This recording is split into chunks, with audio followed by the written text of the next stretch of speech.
Let's talk to Jayne Ozanne, former government advisor on LGBT issues and a member of the Church of England's General Synod, who's tabled a motion to overturn the Church's ban on same-sex marriage. Jayne, you little troublemaker. Good evening, Ian.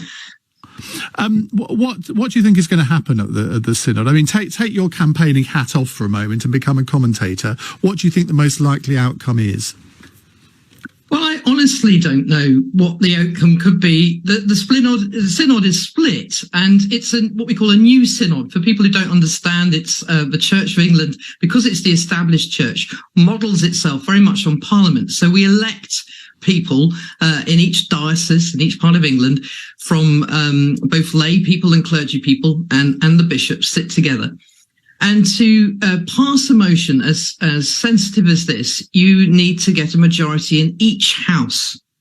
Now, this is a new synod. It was only elected a year or so ago, and we've never had a vote like this before. So we don't really know where everybody's at, although obviously a lot of us have been doing our homework and looking at what they said when they stood for election.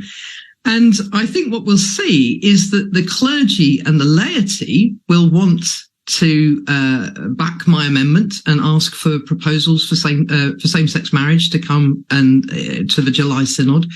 But it'll be very interesting to see where the bishops land. And given the bishops are the focus of Parliament right now, Parliament themselves, as people might have heard this week, are very angry with the church. They can't understand why an established church is discriminating against many of its parishioners, who often, many of us gay people are Christian. We want to get married in our churches. But more importantly, they understand that when you treat someone as second class, when you discriminate against them, you cause quite an internal issue for people. They can become, as I was, very aware that they believe that they're second class, they're sinful, they're not good enough. And that causes quite severe mental health issues, particularly for teenagers. And we know the level of attempted suicide and self-harm and mental health, depression is horrendous. And so there's what I call a safeguarding risk here, which we must take more seriously. This isn't just about, theological wranglings over 6 texts. It's about the lives of real people. No, but it is partly about that, because, I mean, what is religion if it is not adherence to centuries-old teachings? And a lot of people will say that gay marriage is simply against the teachings of God. Well, they need to go back to their Bible and look, I would say, again, at those verses that have been translated very poorly by homophobic translators. We now recognize that actually the words used in the Greek that St. Paul used aren't saying what most people think they are, because they aren't. They don't exist in the English language anymore. Well, I could take you through those verses. Well, let's take you through one, because hang on a second. This is the one that's always quoted. Man shall not lie with man. Now, I don't know how you can mistranslate that. That is pretty obvious what it means. Well, you take it in context first, Ian, and you look at what the culture was around that context. So there was a lot of pagan worship, that's from the Old Testament, from Leviticus, when there's a code of how the Jews are meant to survive in the wilderness. And that is about forced sex, or just sex, which mirrors a pagan ritual. It's nothing to do with two individuals who love each other.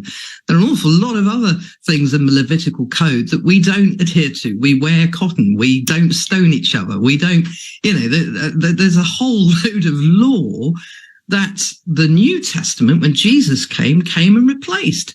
And for me, if I can look at the bigger picture here, it's about what sort of God do we believe in, and what sort of God do we worship? Is it a God of unconditional love who creates us in all our diversity and all our differences, and says to St. Peter on the rooftop in the book of Acts, nothing I have created is impure. Do not call what I have created impure or unclean. And he was talking about the Gentiles, of course, but who by their nature and their birth were different to the Jews. Well, that's just how we gay people are. So I believe in a God who is loving, who obviously accepts me just as I am and wants me to thrive and be whole. And I think there's a lot of texts that have been misunderstood. The Conservatives would say, well, Jayne, you're completely wrong. This is what we call a first order issue. You're going to hell. What you're saying is not Christian. And we can't have a church that believes both those two things. And what I'm trying to force next week is a decision. So at the moment, we've got an almighty fudge where everybody's trying to pretend that they can, they're not really saying what they're saying.